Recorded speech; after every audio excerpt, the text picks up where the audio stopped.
Le dopage réside dans les manipulations de matchs par des paris illégaux. Manipulateurs et menteurs n'ont qu'à bien se tenir. Un colloque à l'université de Neuchâtel s'est penché sur la persuasion et le mensonge dans la communication. Intéressant de tirer un parallèle avec la série américaine Lie to Me, qui traite de la détection du mensonge par l'expression faciale. Ce que l'on voit dans ce genre de série, c'est comme les séries comme Urgence pour les médecins. Il y a un condensé de capacités en tellement peu de temps que, en fait, dans la vie, même pour les très grands spécialistes, c'est largement exagéré et ça les fait plutôt rigoler, en fait, ce genre de série. Par contre, les mécanismes qui sont décrits, d'ailleurs dans cette série, reposent sur les travaux d'un scientifique très connu qui s'appelle Ekman, qui sert de modèle aux héros. Ces mécanismes existent. Plus qu'un sourire de travers ou que des gestes nerveux, les scientifiques du colloque se sont intéressés durant ces 3 jours aux mécanismes de défense. L'expression d'une menace, même virtuelle, comme sur les affiches de l'UDC, peut nous faire avaler facilement n'importe quelle couleuvre. Il y a un certain nombre d'études qui ont montré qu'on a face à cette représentation des dangers, il peut apparaître dans la presse par exemple, ou sur des affiches, des réactions similaires, bien que moindres, mais néanmoins similaires à ce qu'on peut avoir comme réaction vis-à-vis de dangers absolument immédiats, donc des dangers pour la vie. On sait que lorsque on a une peur soudaine de quelque chose, on va sécréter l'hormone du stress de manière assez massive, le cortisol, qui a un effet bloquant, si vous voulez, sur le raisonnement. En mêlant experts du langage, de la logique ou encore de la cognition, ce colloque a ouvert une nouvelle interdisciplinarité pour mieux décrypter les phénomènes de manipulation.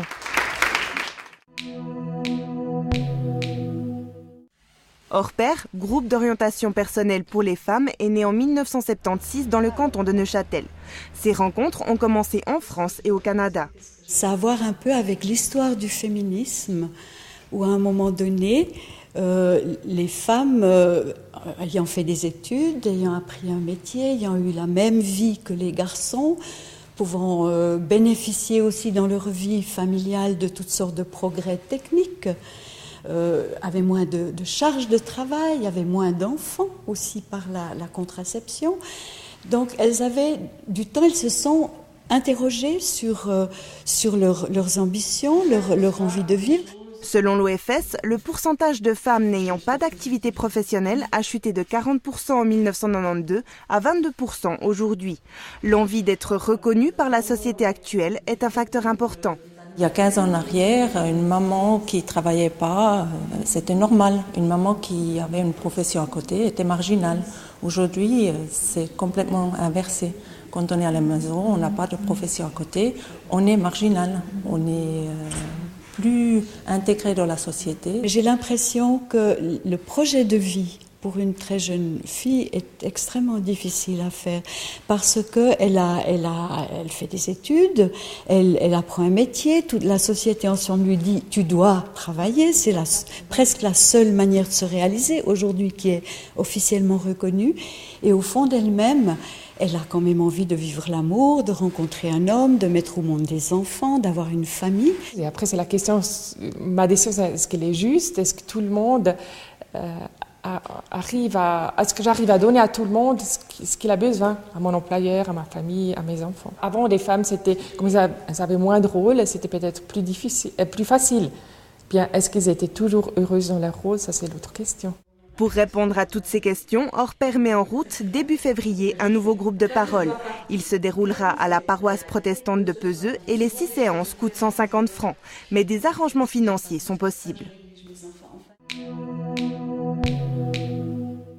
Elles auraient pu vendre des gâteaux devant les centres commerciaux, mais non. Pour financer leur voyage de fin d'études, les 50 apprentis coiffeuses et coiffeurs du Jura ont préféré faire le show. Hier soir, dans les loges d'une discothèque de Delémont, Olivia et Mylène préparent leur modèle. Le fait de faire un show de coiffure, est-ce que c'est mieux que la vente de gâteaux selon toi? Ouais, beaucoup mieux, parce que déjà ça nous donne de la pratique, ça nous fait envie, puis voilà. C'est quand même ce qui touche notre métier, c'est ce qu'on aime faire. La plupart des filles, c'est ce qu'elles aiment plus que tout. Donc, c'est la seule chose qu'on peut se mettre à 100% dedans. Une vente de gâteaux, ça aurait pas été? Non, rester derrière un banc sans rien faire, non. En une soirée, 5 500 francs ont été récoltés. C'est 110 francs par élève, plus 250 qu'ils reçoivent chaque année de l'association jurassienne des coiffeurs. Chaque année, nous organisons des concours scolaires ou des shows comme ce soir afin de gagner de l'argent pour financer la caisse des apprentis. Je tiens à souligner que tout l'argent récolté ce soir par le biais des annonces et des entrées est exclusivement réservé à la caisse des apprentis de la coiffure. Qu'est-ce que vous attendez de ce genre de soirée? Faire plaisir aux gens, puis qu'on récolte le maximum d'argent pour partir au Air Days à Zurich et puis faire un voyage d'études.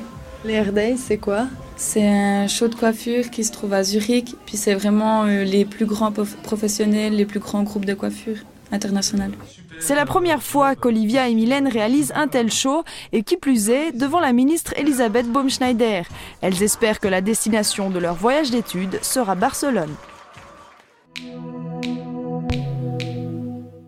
Carla et Jackie Halimi ont réussi leur pari, rapprocher deux clubs phares du littoral en organisant un match de basket complètement insolite, Jump Union contre Neuchâtel Xamax.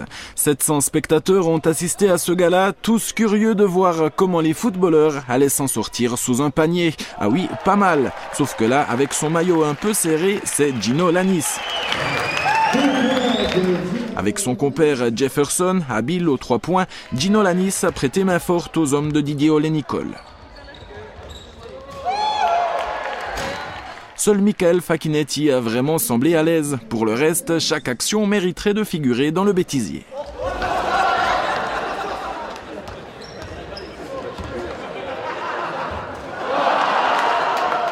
Et question, qui est le meilleur footballeur-basketteur ? Ouais, j'essaye de me débrouiller, vu qu'on en fait un peu à l'école, à la gym, mais je pense que le meilleur aujourd'hui, c'est Luca Ferro. C'est vrai que ça va être difficile à dire, parce qu'on a quand même eu un Luca qui était très très chaud. Je pense que ce soir, ouais, on va le donner à Luca. The best player, c'est Luca Ferro. L'homme de la soirée. L'homme de la soirée, voilà. Non, c'était une soirée très sympa. Là, j'avais quasiment jamais joué depuis longtemps, mais voilà, je me suis vraiment amusé, c'était cool, c'était vraiment cool. Résultat final, 75 à 75. Luca Ferro a comptabilisé 12 points et il les a tous savourés à sa façon. Un détail reste en travers de la gorge de Didier Olé-Nicole au moment d'élire son meilleur joueur. Ça aurait pu être Ferro, mais il a loupé le panier de la gagne à la fin. Non, mais il a mis celui de l'égalisation. Il a mis celui de l'égalisation, mais nous, on est des gagneurs, donc on aurait aimé gagner. Donc il a loupé le panier le plus important. Ouais, il restait 1 seconde et demie, j'ai shooté à 3 points, mais ça n'a même pas touché l'anneau. Voilà. Airball. Airball, complètement, airball. Ça va être encore plus drôle quand il y aura le match de retour, quand il va falloir que nous, on joue au foot. Le match retour entre ces deux clubs, désormais amis, pourrait bien se jouer au mois de septembre à la Maladière.